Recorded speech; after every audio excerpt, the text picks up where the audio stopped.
Today, one of these areas I found very shocking. You know, when I said I have not been interested in so many things because I'm so disappointed. But I decided that, look, let me go through the Electoral Act. And I found that whereas the last intervention we had here, we're discussing about Section 60, subsection 3, where they provided a proviso that will undermine the 2027 official elections.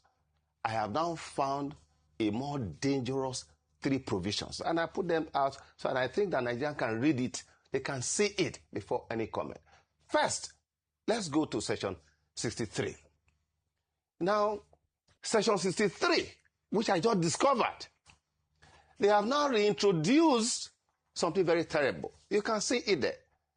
That ballot paper that will be used for the 2027 election, that does not bear the official security features of INEC, should be accepted by presiding officer. You can read it there. That where the returning officer satisfied, the word satisfied, that was contained in Section 49 of the 2010 Act that took us 20 years until 2022 to remove, because what is the objective condition to determine what satisfies a presiding officer? The presiding officer has now been given the discretion to now accept ballot paper, notwithstanding the absence of the official mark, and to count that ballot paper.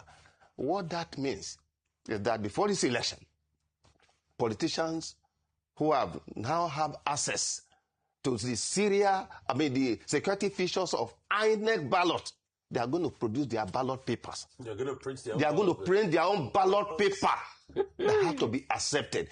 This is dangerous, as put in the Electoral Act.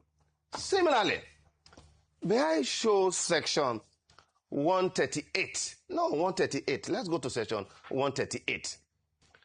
Section 138 has been one of the rigging provisions that we have cried out to be removed.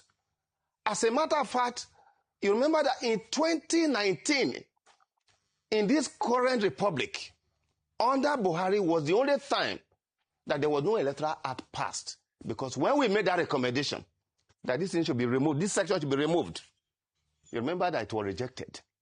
And what the section says? Grant of final petition.